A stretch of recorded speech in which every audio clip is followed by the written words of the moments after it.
Sir ಗುತ್ತಿಗೆ ಸಂಘದವರು ಭೇಟಿಯಾಗಿದ್ರು, ಭೇಟಿ ಮಾಡಿದ್ರು, ಏನು ಭರವಸೆ ಕೊಟ್ಟಿದ್ದೀರಾ ಅಂತ ಸರ್? ಏನು ಭರವಸೆ ಕೊಟ್ಟಿಲ್ಲ. ಏಪ್ರಿಲ್ ದುಡ್ಡು ರಿಲೀಸ್ ಬಾಕಿ ಇತ್ತು. ಏಪ್ರಿಲ್ನಲ್ಲಿ ಕೊಡೋಣಪ್ಪ ಅಂತ ಹೇಳಿದ್ದೀನಿ ಹೊರತು ಅವರು ಹೇಳಿದ ರೀತಿಯಲ್ಲಿ ಅವ್ರು ಏನಂತ ಕೇಳಿದ್ರು ಅಂತಂದರೆ 30,000 ಬಾಕಿ ಇದೆ, 15,000 ಕೊಟ್ಬಿಡಿ ಏಪ್ರಿಲ್ ತಿಂಗಳಲ್ಲಿ. ಅವೆಲ್ಲ ಆಗದಿದ್ದ ಕೆಲಸ ಎಷ್ಟು ಸಾಧ್ಯನೋ ಅಷ್ಟು ಕೊಡ್ತೀವಿ ಅಂತ ಹೇಳಿದ್ರು.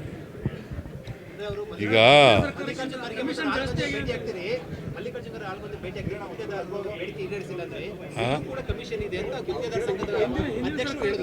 ಏನಂತ ಅಧಿಕಾರಿ ಮಟ್ಟದಲ್ಲಿ ಈ ಸರ್ಕಾರದಲ್ಲೂ ಕೂಡ ಕಮಿಷನ್ ಇದೆ. ಇಲ್ಲಿ ಬೇಡಿಕೆ ಹೇಳಿದ್ರೆ ಮಲ್ಲಿಕಾರ್ಜುನ ಖರ್ಗೆ ಮತ್ತು ರಾಹುಲ್ ಗಾಂಧಿ ಭೇಟಿ ಆಗ್ತೀವಿ ಅಂತ ಮುಖ್ಯಮಂತ್ರಿ ಹೇಳಿದ್ದೇವೆ ಅಂತ ಹೇಳಿದ್ದಾರೆ. ಭೇಟಿಯಾದರೆ ಭೇಟಿಯಾಗಲಿ, ನಮ್ಮದೇನು ತಕರಾರಿಲ್ಲ. ಯಾರನ್ನ ಭೇಟಿ ಆಗೋದಕ್ಕೂ ನಮ್ಮದೇನು ವಿರೋಧ ಇಲ್ಲ.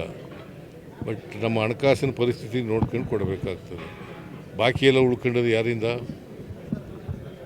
ಇವರು ವಿರೋಧ ಮಾಡಿದ್ರ? ಹಣ ಹಿಡಿದೇವರು ಕೂಡ ಒಪ್ಪಿಗೆ ಕೊಟ್ಟು ಒಪ್ಪಿಗೆ ಇಲ್ಲದೇವರು ಕೂಡ ಟೆಂಡರ್ ಕರೆದಕ್ಕೆ ಟೆಂಡರ್ನಲ್ಲಿ ಯಾಕೆ ಪಾರ್ಟಿಸಿಪೇಟ್?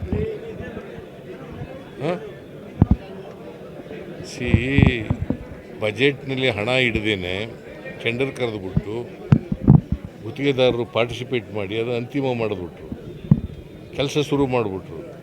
ಪೆಂಡಿಂಗ್ ಬಿಲ್ಸ್ಗಳು ಜಾಸ್ತಿ ಆಗೋದು. ನಾವು ಹೊಣೆನ ಅದಕ್ಕೆ? ಸರ್ಕಾರ ಬಿಡುಗಡೆ ಮಾಡಿದ್ರೆ ರಾಹುಲ್ ಗಾಂಧಿಗೆ ಮಲ್ಲಿಕಾರ್ಜುನ ಖರ್ಗೆ ಕೊಡ್ತಿರೋದು ಒತ್ತಡ ಹಾಕ್ಲಿಕ್ಕೆ ಸರ್, ಒತ್ತಡ ಹಾಕ್ಲಿಕ್ಕೆ ಕಂಪ್ಲೇಂಟ್ ಕೊಡ್ತೀವಿ ಅಂತ ಹೇಳ್ತಾರೆ ಅವರು. ಯಾರಿಗಾರ ಕಂಪ್ಲೇಂಟ್ ಕೊಡ್ಲಪ್ಪ, ಹಣಕಾಸಿನ ಪರಿಸ್ಥಿತಿ ನೋಡ್ಕೊಂಡೆಲ್ಲ ಕೊಡೋದು ನಾವು. ನಮಗೆ ಕೊಡಬಾರ್ದು ಅಂತಲ್ಲ, ಹಣಕಾಸಿನ ಪರಿಸ್ಥಿತಿ ನೋಡ್ಕೊಂಡು ಕೊಡ್ತೀವಿ. ಕಮಿಷನ್ ಆರೋಪ ಕೂಡ ಮಾಡಿದ್ರು ಸರ್. ಹಾಂ, ಅಧಿಕಾರದ ಮಟ್ಟದಲ್ಲಿ ಕಮಿಷನ್ ಇದೆ, ಅಧಿಕಾರದ ಮಟ್ಟದಲ್ಲಿ ಬಿಲ್ ಬಿಡುಗಡೆಗೆ ಕಮಿಷನ್ ಇದೆ ಅಂತ ಹೇಳಿದ್ದಾರೆ. ಯಾರು? ಗುತ್ತಿಗೆದಾರ ಸರ್. ಕೊಡಬೇಡ. ಅವರು ಯಾಕೆ ಕೊಡ್ತಾರೆ? ಕೊಡೋದು ಬೇಡ. ಈ ಲಂಚ ತಗೊಳ್ಳೋನು ಅಪರಾಧಿ ಅಲ್ಲ, ಲಂಚ ಕೊಡೋನು ಅಪರಾಧಿನೇ ಅಲ್ವಾ? ಮತ್ತೆ ಅಲ್ಲ, ಹಿಂದೆ ನಿಮ್ಮ ಸರ್ಕಾರದ ನೀವು ಆರೋಪ ಮಾಡಿದ್ರಿ, ಈಗ ಅವರು ಹೇಳ್ತಿದ್ದಾರೆ ಇನ್ನೂ ಕಮಿಷನ್ ತಗೋತಾ ಇದ್ದಾರೆ ಅಂತ ಹೇಳ್ತಿದ್ದಾರೆ. ಕಮಿಷನ್ ಯಾರು ಕೊಡಬಾರ್ದು, ನಾವು ತಗೊಳ್ಳಲ್ಲ ಯಾರು. ನಾನು ಇವತ್ತಿನವರಿಗೆ ಪರ್ಸೆಂಟೇಜ್ ಆಗಲಿ ಹಣ ಬಿಡುಗಡೆ ಮಾಡೋಕ್ಕಾಗಲಿ ಇವತ್ತಿನವರಿಗೆ ದುಡ್ಡು ಕೇಳಿದೆ.